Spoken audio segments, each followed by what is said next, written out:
My wife and I decided to take a weekend off to relax, away from the city. So we booked a bed and breakfast out in the middle of nowhere, up in the mountains. During the day, the place was lovely, with an incredible view and fresh air that made everything feel more peaceful. But when night fell, the whole vibe changed. It was so quiet that every little noise felt louder and kind of. We were just about to fall asleep when we heard something that made our blood run cold, whispers coming from outside the window. At first, I thought it might be the wind or maybe an animal, but the sounds were too clear, like someone was actually whispering. I looked at my wife, and I could tell she heard it too. We just lay there, frozen, trying to figure out what was happening. It was this mix of curiosity and fear, and eventually I got up the nerve to slowly get up and take a look. I pulled the curtain back just a tiny bit, and my heart almost stopped. Out there in the darkness, there was a figure standing really close to the window, with their face partially lit by the dim light from inside. Before I could react, the figure took a step back and disappeared into the shadows without making a sound. I just stood there, not knowing what to think, wondering how long that person had been there, watching us without us knowing. I went back to bed with my hand shaking, trying to process what I'd just seen. My wife looked at me, terrified, and I whispered to her what had happened. The room, which had felt so cozy before, now felt like the scariest place in the world. We stayed quiet, listening to every noise, trying to figure out if there was still someone outside. It was terrifying to think that someone had been back close to our window, in such an isolation. My mind was racing, thinking about who it could have been and what they wanted. We knew it made no sense to go out and check. We were in the middle of nowhere with no cell signal, and going out into the dark seemed like the worst idea ever. So we locked the door, shut the windows tight, and just stayed together, waiting for the night to pass. Every little noise made my heart pound, and sleeping was nearly up. When the sun finally came up, we started to calm down a bit, but we were still on edge. We went outside to look around, but there was no sign of anyone. We kept wondering who or what had been watching us, and how long they'd been spying without us knowing. The next morning, the feeling of relief that we'd made it through the night was mixed with a lingering unease. We talked about what to do and decided to tell the owners of the bed and breakfast. They seemed surprised but also concerned, promising to check the area and see if anyone strange had been around. Even so, we couldn't shake off the fact that something so creepy had happened in a place that seemed so safe and peaceful. We decided we weren't staying another night and started packing up, still glancing over our shoulders. Feeling like we were being watched again. To this day, whenever I tell this story to friends, it's hard to really describe the fear we felt that night. It's the kind of thing you see in movies or read in horror stories, but living through it is something else entirely. The idea that someone was there, so close, watching, and maybe listening to our every move still sends shivers down my spine. And every time I think about that figure fading into the darkness, I get that same chill I felt that night. I'll definitely never underestimate the power of the eerie silence of a remote place again.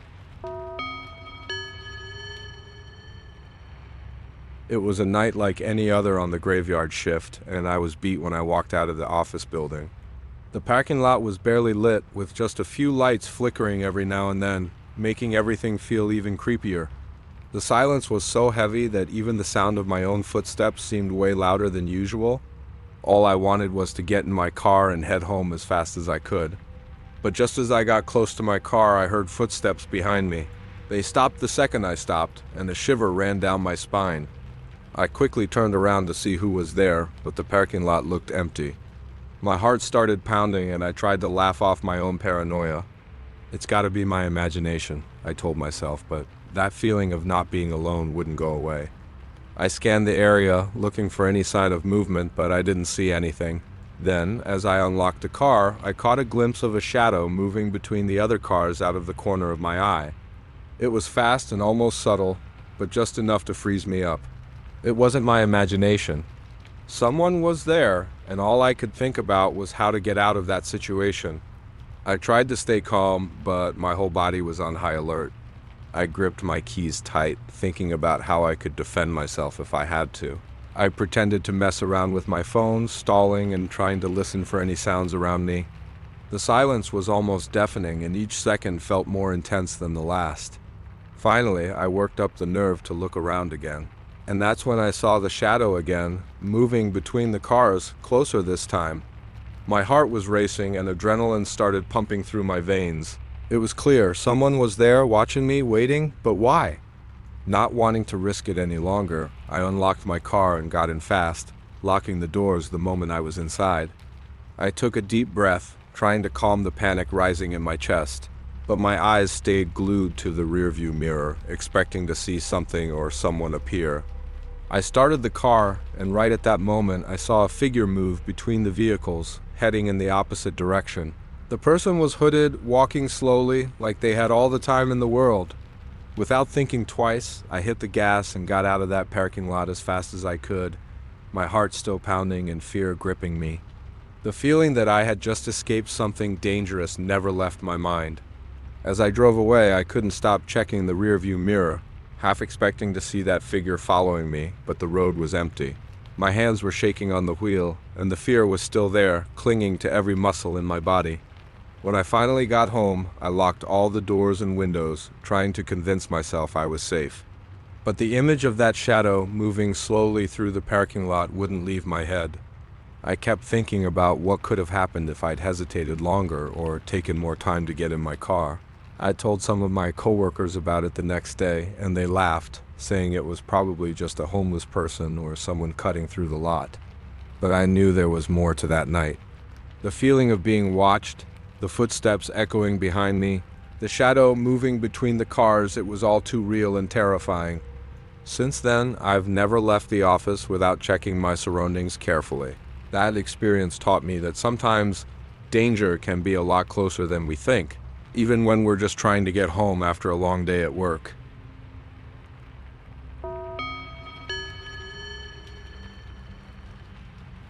It was late afternoon, and I was driving down a rural road that seemed to stretch on forever, with empty fields on one side and a thick forest on the other.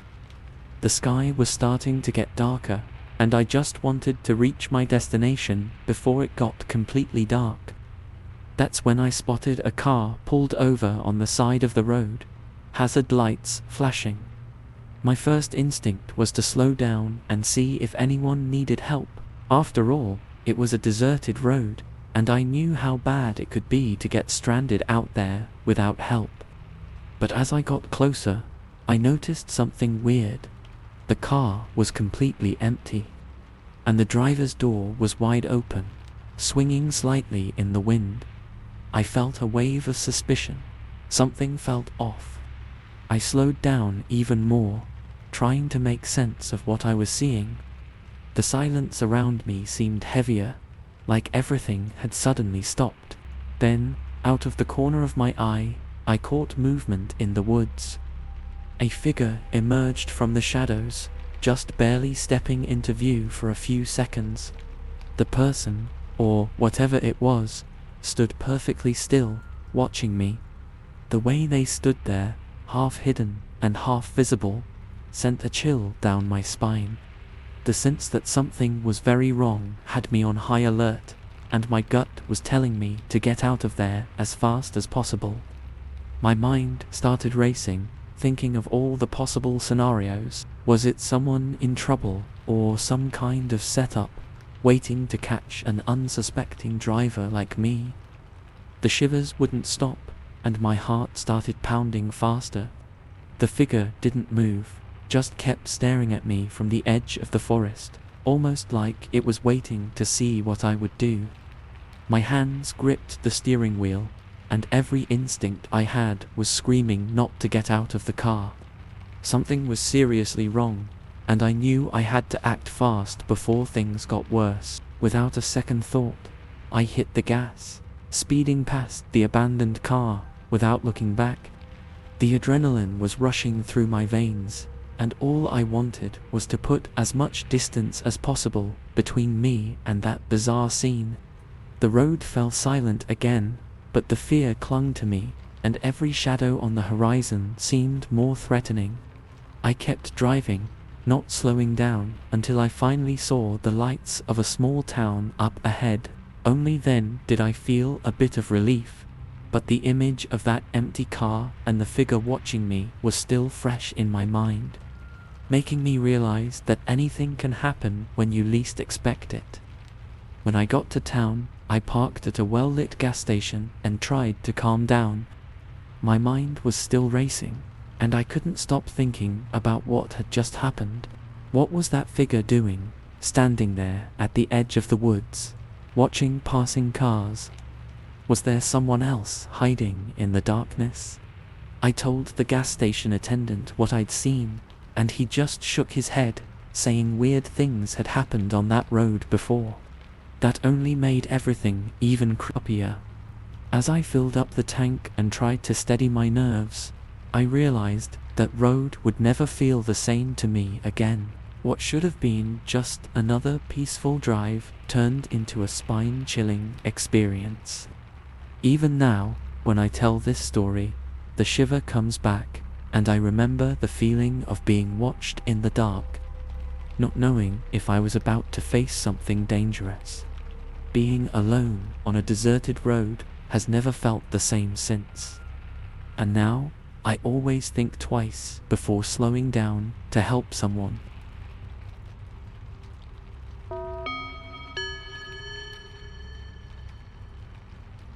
It was a quiet night, and the library was almost empty, which was perfect for studying. I needed to focus on my exams, so I picked a table in the corner, away from the few people who were still there. The place was silent, except for the hum of the fluorescent lights and the occasional sound of a page being turned. As I studied, my eyes drifted to a figure sitting a few tables away. It looked like someone wearing a dark hoodie, with the hood pulled up over their face. I didn't think much of it at first, since it's pretty normal for students to use the library late at night. What was weird, though, was that after a while, I noticed the person never moved. They didn't turn a page, shift positions, nothing. Just sat there, totally still, like a statue. It was strange, but I tried to brush it off and get back to studying. But as time went on, I couldn't stop glancing at the figure, still sitting there, frozen. An uneasy feeling started to creep over me, and the library's silence, which used to be calming, now felt heavy and unsettling. I decided it was time to pack up and leave. I started gathering my things, trying not to look nervous, but I couldn't help sneaking quick glances at the figure. They were still there, unmoving, and it only made my anxiety worse. When I finally finished packing up and stood to leave, I decided to take one last look at the table, and that's when my heart nearly stopped. The chair was empty. The figure had vanished without me even noticing, and the silence in the library felt even heavier. I looked around, hoping to catch sight of someone leaving or walking away, but there was no one. That's when I heard it, a low, unsettling sound, a soft breathing coming from somewhere nearby. My stomach flipped, and my eyes darted around the room, trying to figure out where it was coming from. There was no one in sight, but I knew I wasn't alone. The breathing was there, like someone was really close, hiding in the shadows between the bookshelves. The feeling of being watched became unbearable, and my only reaction was to grab my bag and get out of there as fast as I could, without looking back, my heart racing. I practically ran out of the library, and it wasn't until I reached the well-lit hallway outside that I could finally breathe a little easier. The feeling of being watched still lingered, like the shadow of that figure was following me. I glanced back before leaving, but the heavy silence of the library remained, and there was no sign of anyone else. The breathing I'd heard felt so real, so close, that I couldn't shake off the fear coursing through me. I left as quickly as I could, trying to shake off the eerie feeling, but the image of that unmoving figure stayed in my mind. So creepy. When I finally got home, I locked the door and just sat there, thinking about what had happened. I told a few friends about it the next day, and most of them laughed, saying I was probably imagining things because of the stress of studying. Still, I know what I saw and what I felt. Ever since that night, I've never stayed at the library that late again. The thought of someone or something being there, watching me, then disappearing without a trace, still gives me the chills. That soft breathing still echoes in my mind, and the memory of the heavy silence in the library is something I'll never forget.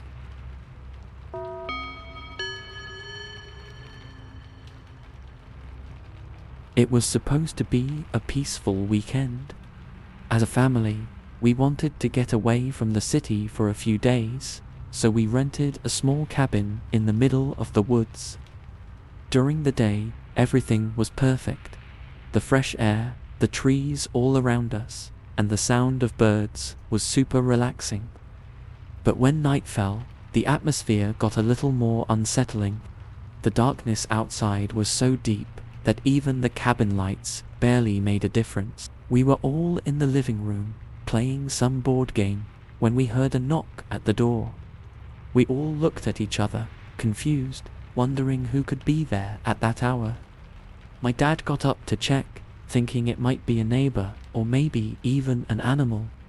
He opened the door, but no one was there. The darkness outside was pitch black, and we could only see as far as the porch light reached. He shrugged it off, figuring it was probably just the wind knocking something around. We got back to our game, but then the knocking started again. This time, it was louder and more rhythmic, like someone was really trying to get in. My mum was getting anxious, and we all felt a chill run down our spines. My dad opened the door again, but once more, there was no one. Those persistent knocks had us all on edge. My dad stepped outside with a flashlight to check around while my mum and I waited at the door. He shined the light down the path that led to the woods, but there was nothing. The only sounds were the wind rustling through the trees and the crickets. When he came back, we tried to brush it off and continue our evening, but that uneasy feeling never really went away.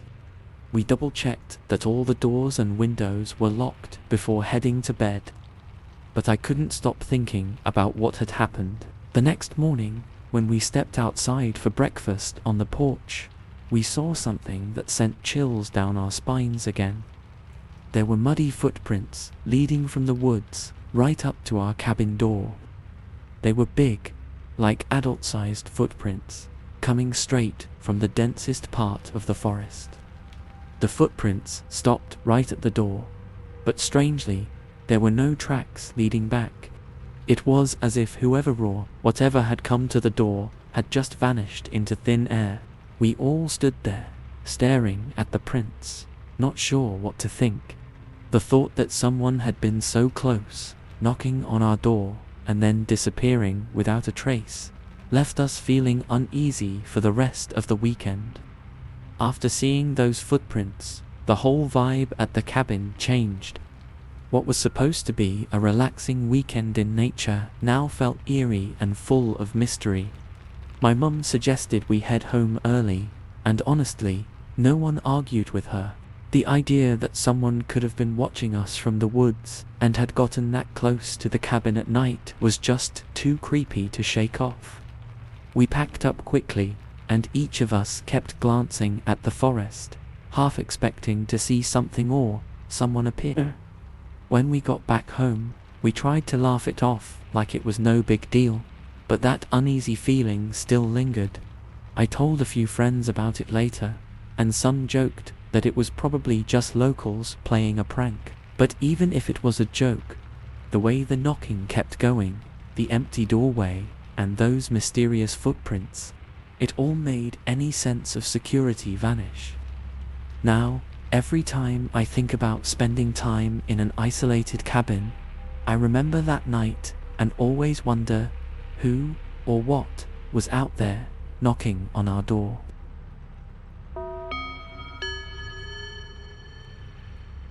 These stories show how seemingly ordinary situations can quickly turn into terrifying and mysterious experiences.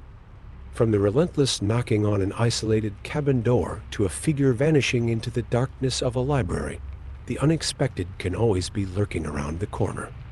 We all think moments like these only happen in movies or in stories we hear from others. But as you've seen, real fear can strike when we least expect it, even in places where we feel safe.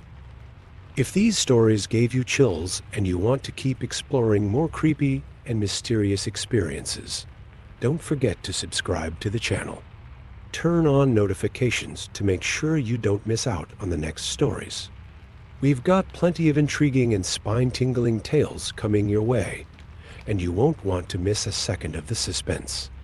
Who knows? The next story might be something you've experienced, or something that could happen when you least expect it.